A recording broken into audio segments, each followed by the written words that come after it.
S மக்களே, இன்றைக்கி big pass முடிஞ்சது. நம்ம வரிசையாக போயிடலாம். நைட் வந்து சாண்ட்ராக்கும் வாட்டர்மெலனுக்கும் ஒரு வாக்குவாதம் இருந்தது. என்ன நடந்தது அப்படின்னா, காலையில் வந்து அந்த வாட்டர்மெலன் ஸ்டாருங்கிற பேர் உங்களுக்கு கிஞ்சா தெரியலையான்னு சாண்ட்ரா சாதாரணமாக கேட்டிருக்காங்க. ஒரு வாட்டர்மெலன் ஸ்டாருன்றதெல்லாம் ஒரு பட்டமா? சூப்பர் ஸ்டாரு என்ன சொல்கிறது, என்னென்னவோ நம்மளுக்கு இருக்குது. சூப்பர் ஸ்டார், அல்டிமேட் ஸ்டார், எவ்வளவோ பட்டத்தை பார்த்துட்டு வரும்போது இது கிரிஞ்சா இல்லையான்னு சாதாரணமாக தான் கேட்டிருக்காங்க. அந்த ஆளுக்கு அது கிரிஞ்சா தோணியிருந்தா அங்கேயே சொல்லியிருந்திருக்கலாம். அந்த கிரிஞ்சுங்கிற வார்த்தை தப்புன்னு தோணியிருந்தான். அவன் என்ன பண்ணான், நேற்று நேரம் வந்து இந்த இதை பற்றி வைல்ட் கார்ட்ஸ் பற்றி சொல்லுங்கன்னு சொல்லும்போது இப்படிலாம் சொல்கிறாங்க, உங்களோட வெரி பேட் கேரக்டர்னு சொன்னான். ஒருத்தங்களை கிரிஞ்சுன்னு சொல்கிறனால ஒருத்தங்க கேரக்டர் பேட் கேரக்டர்னா, ஒருத்தங்களுக்கு தகுதி தராதாரம் இல்லைன்னு சொல்கிற இவரோட கேரக்டர் என்ன கேரக்டர்? இது எங்கிட்டேருந்து வர்ற கொஸ்டின். பார்த்துட்டு இருக்கிற ஷோ பார்த்துட்டு இருக்கிற ஆடியன்ட்டாக எங்கிட்டேருந்து அந்த கொஸ்டின் வருது, அவ்வளோதான்.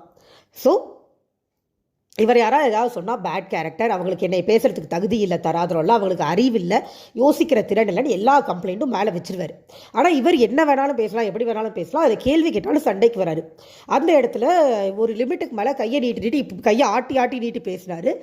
அப்போ வந்து பிரஜன் வந்துட்டார். உடனே பிரஜன் கிட்ட வந்து சாண்ட்ராவும் தான் கை நீட்டி பேசுகிறாங்க அப்படின்னு சொல்லி திவாகர் சொல்லும்போது பிரஜன் தெளிவாக தான் சொன்னார். கை நீட்டி பேசுகிறதுக்கும் மிரட்டுற மாதிரி கை நீட்டுறதுக்கும் வித்தியாசமாக இருக்குன்னு கரெக்டாக சொன்னார். பிரஜன் கொஞ்சம் ரூடாக தான் போகிறாரு. அந்த ரூட்னஸ் தேவை தான். யாராவது ஒருத்தர் அப்படி இருந்தால் தான் அந்த ஆளுக்குலாம் அறிவு வரும். அரோரா அவ்வளோ தூரம் எடுத்து சொல்கிறாங்க. ஒரு வார்த்தை சொன்னதுக்காக நீங்கள் பேட் கேரக்டர்னு சொன்னது தப்பு, நீங்கள் சாரி கேளுங்கன்னு சொன்னால் அப்போ அந்த அம்மாவே சாரி கேட்க சொல்லுங்கள் அப்படின்னு எப்பவும் போல் ஆடினா.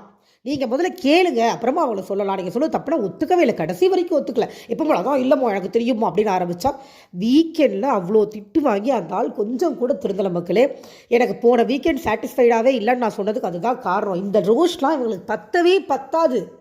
திரும்ப திரும்ப இந்த வாரம் ஃபுல்லாக அதால் ரெஜிஸ்டர் பண்ணுறான். அது ஒன்றும் அவ்வளோ தப்பு இல்லை, அது ஒன்றும் அவ்வளோ தப்பு இல்லைன்னு விஜய் சேதுபதி சார் சொல்லும்போது தலையை கொடுத்து விஜய் சேதுபதி சார் அவன் மதிச்சிருக்கானா இல்லையா எனக்கு புரியவே இல்லை. சீரியஸாக விஜய் சேதுபதி சாரை மதிக்காத, மக்களை மதிக்காத, யாரையும் மதிக்காத ஒரு ஆளுக்கு இவ்வளோ ஓட், இவ்வளோ சப்போர்ட் எனக்கு சத்தியமாக புரியவே இல்லை. அவருக்கு சப்போர்ட் பண்ணி கெட்ட வார்த்தையெல்லாம் கமெண்ட் போடல. அவர் ஒர்த்தா எனக்கு புரியல சீரியஸாக. இதில் வந்து பொண்ணாக பேசுகிறேன், இதுவாக பேசுகிறேன்னு வேறு. Okay fine. இப்போ இது முடிஞ்சது. இதுக்கப்புறமா வந்து காலையில் இவங்க பிளான் பண்ணுற வேக்கப் சாங்க்கு அப்புறமா பிரஜின் கமருதீன் பிரவீன் பிளான் பண்ணி ஒரு ப்ராங்க் பண்ணாங்க. எக்ஸ்ட்ரீமாக பண்ணாங்க, நல்லா இருந்தது. நான் ரொம்ப என்ஜாய் பண்ணேன். எனக்கு வருத்தமாக இருந்த ஒரே விஷயம், சாண்ட்ரா உண்மையிலே கதறிட்டாங்க பாவம். அட்லீஸ்ட் சாண்ட்ராவை மட்டுமா தனியாக கூட்டிகிட்டு போயிட்டு இது ப்ராங்க்குமா அழுகாதன்னு சொல்லியிருக்கலாம். ஆனால் அப்படி பண்ணால் அவங்க ரெண்டு பேரும் தனித்தனி என்ட்ரின்றது இல்லாமல் போயிருக்கணும். அதையும் யோசிக்கணும்.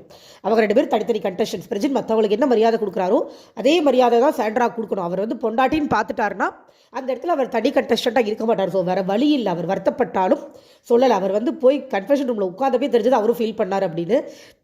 குழந்தையெல்லாம் இழுக்கிறாடா, என்ன சொல்கிறதே தெரியலடா எனக்கு அப்படின்னு ரொம்ப வருத்தப்பட்டுக்கிட்டு இருந்தார். பட் ஒன்றும்